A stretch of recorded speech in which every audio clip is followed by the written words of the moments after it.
Hey everybody, so you're new to riding and you're thinking about getting into racing. You're exactly where I was about a year ago.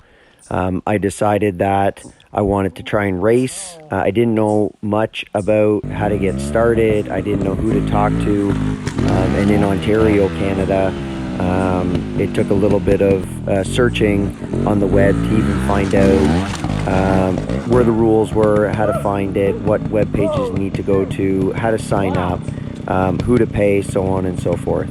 And so I thought I'd do a little video here about how you go about signing up to race, not only in Ontario, but also in the FMSQ in Quebec and many, many other organizations as you see fit, or depending on where you live, or if you want to be able to travel a little bit and race outside of your home area. So stay tuned. We're going to get into it. One of the first things we're going to do is cover what website you need to go to, how you sign up for memberships, how you pay for your membership, how to sign up for classes, so on and so forth. All right, so I hope you enjoyed some of that footage. Let's get into it. So one of the first things you need to do is to open up your web browser and search LiveLapse. LiveLapse is going to be the website that allows you to sign up for a membership in whatever organization is going to facilitate the racing in your province or area. And so what you need to do is go to LiveLapse, click on Create Account, and you want to create a participant account. All right, so after you've clicked on participant account, create a participant account, you're going to have to put in all your tombstone information. So all your regular information, you're going to have to fill all this out. You're going to need to provide an emergency contact. And once you've provided all this information, you're going to click on create account. And then after you've created account, you move to the next window. So now you've registered for your LiveLapse account on the website itself. You're going to continue on. You're going to confirm login. So you have to go to your email to confirm your login. It'll bring you back to this screen.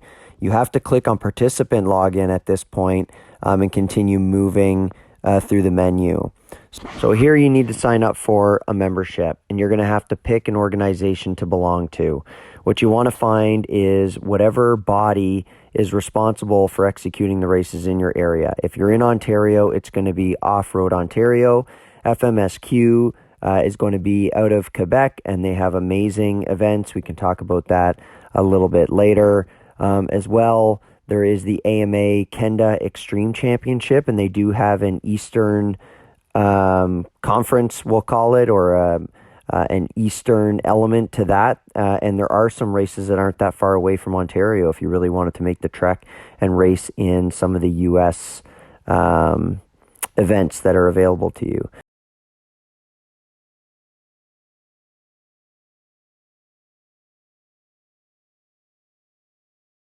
So you're in Off-Road Ontario. You're going to select your first name, last name. You'll see it there as a member. You'll be the only participant unless you've added other participants to your membership.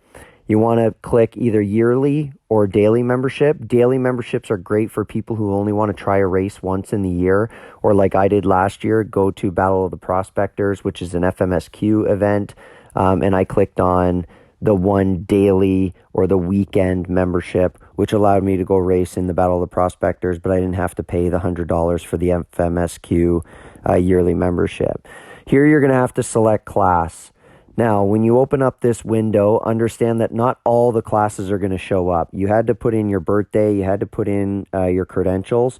So it is going to open up classes, and it is going to show you classes you are eligible for from an age perspective. So again, not from a gender perspective necessarily, but from an age perspective. So you'll notice under my window, there's no vet, there is none of the kids classes. But you will notice is you'll see junior. Now, one of the things to understand here is junior is the old novice C. So there used to be 3 classes of novice. This was heavily misunderstood this year in Off-Road Ontario. A lot of people saw junior and they thought that that was a kids class. It is not a kids class. That is for beginner racers who want to take a stab at it and would have normally signed up for novice C. So moving on from junior, you hit the novice class. Now, the novice class is the old novice B class. As far as that is concerned, that's what I signed up for this year. I clicked on novice, and that's what I registered for. Novice was extremely competitive. There was a lot of participants in the novice races, sometimes 50 people on the line. It was overcrowded, and my recommendation is try to get out of novice as soon as possible if your skill allows, or sign up for junior if it's your first year, because the difference in skill in novice was pretty staggering. And if you were a new rider, you didn't really have much of a chance of truly being competitive in novice. Now, intermediate B is interesting. That is the old novice A. Intermediate B begins the afternoon classes. So all of the other novice, junior, and some of the vet classes and some of the women's novice classes are in the morning. Intermediate B, you're racing in the afternoon with intermediate A's, experts, and pros on the same course, as well as some of the vet expert classes, so on and so forth. So intermediate B, again, is the old novice A.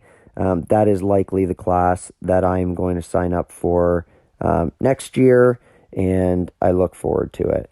Now, after intermediate B, you have intermediate A. Now you're getting into some extremely good riders, moving to expert and then to pros. Self-explanatory. If you're watching this video to try and learn how to sign up for racing, you are likely not going to be signing up for any of the classes intermediate B and up in the afternoon classes. The women classes work the same. You have a novice class, you have an intermediate class, and you have a women pro class. And that's what shows up on mine. Now, again, there are kids classes, and there are also vet classes for 40 plus. I'm a couple of years away from those.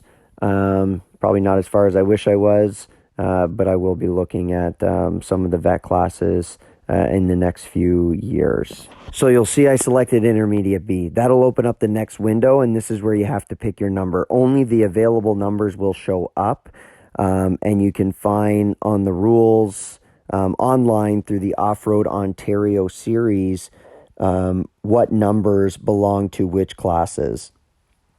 This is important to note because if you almost make a mistake like I did, I was so excited to race, I started to order graphics for my bike, and I was just going to randomly throw a number on there. I'm not sure what I was thinking. I didn't end up doing it, thankfully, but I had a number in the back of my mind. It's one I wanted, and I just figured I was going to do that. But you have to wait and see what numbers are available in accordance with the class you pick. Now you're going to continue moving on. There are a few waivers and electronic signature that you have to go through. So again, this one's a little tricky, signing with a mouse.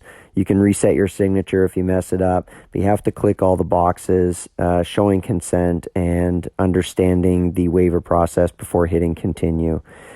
When you hit continue, you will be brought again to the next screen. From that point, you have to click I understand, click the button, and you're going to move into payment. I'm not going to show you any of my personal details, but as far as I know, you have to have a PayPal account in order to continue with your registration. So following the confirmation from PayPal, you are now a member of Off-Road Ontario. Now, what you're able to do through Live Laps, and only through Live Laps, is begin signing up for races.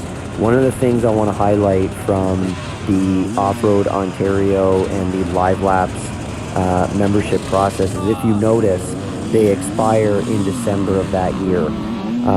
So this video is being released in November 2021. Do not sign up for a Live Laps membership until after December. So if you want to race in 2022, wait until January and then sign up. What you'll see here is some footage from some of the races that I went to this year. So this one is part of the XC series here in Ontario.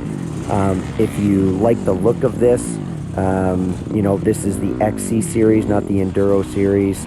The XC Series typically, although not always, are conducted further south in Ontario.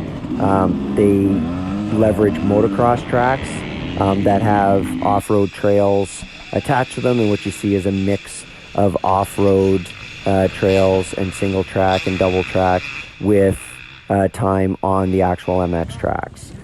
This footage that you're looking at right here is from Chloe's Kingdom, probably one of my favorite races of the year. This is part of the XC Series, but there is no motocross track in sight. So this was all single track, double track, through the woods, lots of trails. You know, really, really fun race, and it was a double header this year. We had a blast at this race and at this event, like we did at most of the events all year. I do intend to release a video in the future reviewing all of the races that I did in 2021 so that you can hear from a newer racer and a kind of novice to intermediate level rider what I thought of the different races that were offered both in Ontario and even some of the ones that I was lucky enough to go do in Quebec.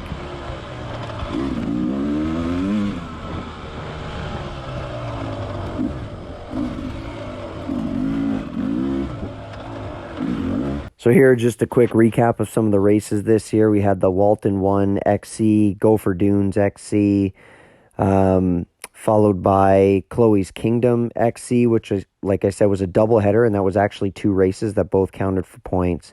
Some of the guys and I went and did the Battle of the Prospectors in Gas Bay, came back and did Gully Moor XC, as well as the Corduroy Enduro, which was an absolute blast.